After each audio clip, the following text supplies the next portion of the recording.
Himachal news times में आपका स्वागत है। हिमाचल की ताज़ा खबरें जानने के लिए हमारे चैनल को लाइक, शेयर और सब्सक्राइब करें।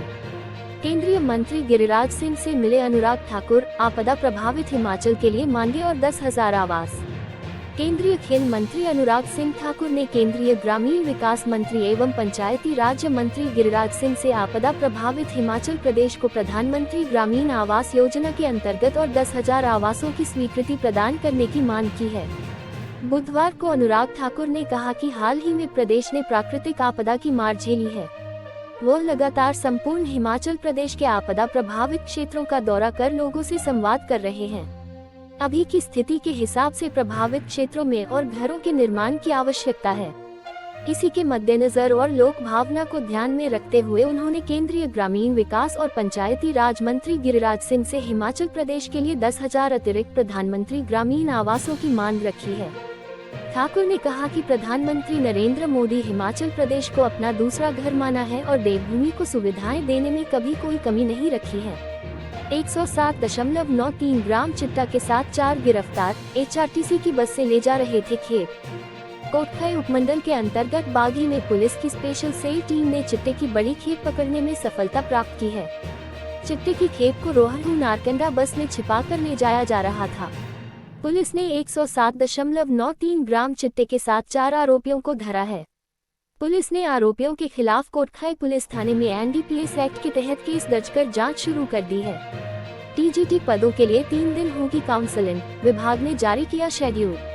प्रारंभिक शिक्षा कांगड़ा के उपनिदेशक की ओर से प्रशिक्षित स्नातक अध्यापक पदों को भरने के लिए 9 नवंबर को आर्ट्स, 10 नवंबर को नॉन मेडिकल और 14 नवंबर को मेडिकल के अभ्यर्थियों की काउंसलिंग होने जाएगी। उप निदेशक प्रारंभिक शिक्षा मोहिंद्र कुमार धीमान ने बताया कि इस दौरान TGT आर्ट्स के 420, TGT नॉन मेडिकल के 306 और TGT मेडिकल के 172 पदों को अनुबंध आधार पर भरने के लिए नर्सरी मिडिल स्कूल धर्मशाला में उपरोक्त तिथियों को सुबह 10 बजे काउंसलिंग का आयोजन किया जाएगा। पड़ोसी देशों से परियोजनाओं के लिए उपकरणों की खरीद पर सख्ती। पड़ोसी देशों से हिमाचल प्रदेश में चल रही परियोजनाओं के लिए विभिन्न उपकरणों और वस्तुओं की खरीद पर सख्ती कर दी गई है। प्रधान सचिव वित्त देवेश कुमार ने सभी प्रशासनिक सचिवों को इस संबंध में निर्देश जारी किए हैं। जिन देशों से भारत की सीमाएं लगती हैं, उनसे विभिन्न श्रेणियों में चिन्हित वस्तुएं और सेवाएं लेने पर कड़ाई की गई है। कॉन्ट्रैक्ट लेने के बाद सब कॉन्ट्रैक्ट भी नहीं दिए जा सकेंगे। केंद्रीय वित्त मंत्रालय के व्यय विभाग की प्रोक्योरमेंट पॉलिसी डिवीजन के उपनिदेशक अनिल कुमार ने इस संबंध में एक चिट्ठी हाल ही में हिमाचल प्रदेश के मुख्य सचिव प्रबोध सक्सेना को भेजी है। सक्सेना ने इसे प्रधान सचिव वित्त को भेजा है। वहीं प्रधान सचिव वित्त देवेश कुमार ने सभी प्रशासनिक सचिवों को इन दिशा निर्देशों को ध्यान में रखने को कहा है। हिमाचल के कुछ भागों में 3 दिन बारिश बर्फबारी, जाने 7 नवंबर तक का मौसम पूर्वानुमान। पश्चिमी विक्षोभ की सक्रियता से हिमाचल प्रदेश के उच्च पर्वतीय क्षेत्रों में गुरुवार और शुक्रवार को कुछ स्थानों पर हल्की बारिश और बर्फबारी का पूर्वानुमान जारी हुआ है। मध्य पर्वतीय क्षेत्रों में भी कुछ स्थानों पर हल्की बारिश हो सकती है। मैदानी इलाकों में मौसम साफ रहेगा। 4 से 6 नवंबर तक मौसम शुष्क रहेगा। 7 नवंबर को फिर प्रदेश के मैदानी, मध्य पर्वतीय और उच्च पर्वतीय क्षेत्रों में कई स्थानों पर बारिश और बर्फबारी होने के आसार हैं। उद्योग की चिमनी से निकली कालिक घरों तक पहुंची, लोग परेशान, कार्रवाई करने की मांग। हिमाचल प्रदेश के औद्योगिक क्षेत्र कालाअंब के मोगीनंद क्षेत्र में एक उद्योग की चिमनी से निकलने वाले धुएं से प्रदूषण फैल रहा है। उद्योग के धुएं की कालिक लोगों के घरों तक पहुंच रही है। बताया जा रहा है कि रात के समय उद्योग की चिमनी से निकल रहा धुआं हवा से रिहायशी इलाके में फैल जाता है। इससे कालिक प्राप्त लोगों के आंगन, बरामदे में रखे सामान और फर्श पर गिर रही है। लोगों का कहना है कि ऐसा पिछले 1.5 दशक से सिलसिला चल रहा है। इसके खिलाफ कई बार आवाज उठाई थी, तब जाकर थोड़ी राहत मिली, लेकिन अब फिर दोबारा इस समस्या का सामना करना पड़ रहा है। ग्रामीणों ने प्रदूषण नियंत्रण बोर्ड से उद्योग की जांच कर कार्रवाई की मांग की है।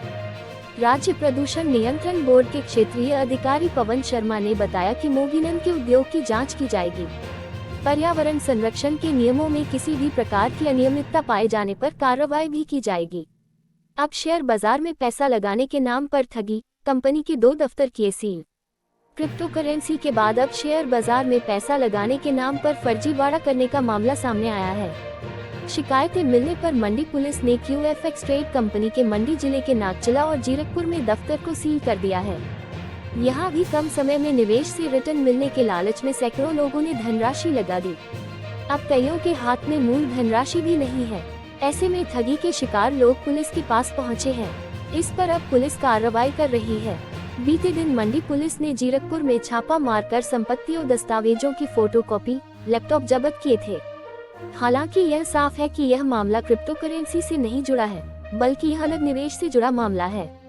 सूत्र बताते हैं कि यहाँ भी निवेश करने पर कुछ समय बाद रिटर्न मिलने पर कई अधिकारी, कर्मचारी, राजनीति से जुड़े और अन्य लोग लाखों रुपए लगा चुके हैं।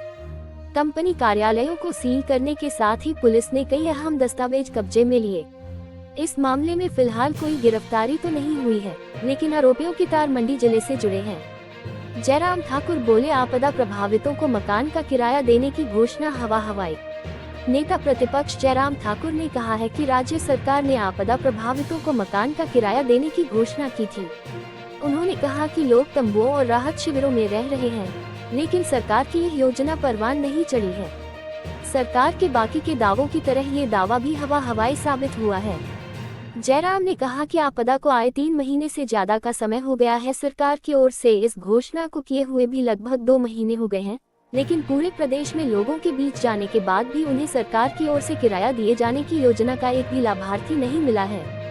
जयराम ने कहा कि आपदा सरकार जल्द आपदा राहत दे। इंतकाल के 41,907 मामलों में 31,105 का किया निपटारा, लोगों को मिली राहत। हिमाचल प्रदेश की इंतकाल अदालतों में लंबित 41,907 मामलों में से 31,105 का निपटारा किया गया। 2 दिन के भीतर ही 74.22% मामलों का निपटारा हुआ है। प्रदेश में इंतकाल के लंबित मामलों की समस्या का समाधान करने के लिए वर्तमान प्रदेश सरकार ने पहली बार अनूठी पहल करते हुए 30 और 31 अक्टूबर को विशेष इंतकाल अदालतें लगाईं। बिलासपुर जिले में इन 2 दिनों के दौरान सबसे अधिक 90.78% मामलों का निपटारा किया गया। यहाँ लंबित 1,943 मामलों में से 1,764 में इंतकाल दर्ज किए गए।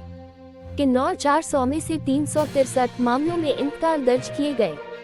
ऊना 3,670 लंबित मामलों में से 3,271 इंतकाल सत्यापित किए गए।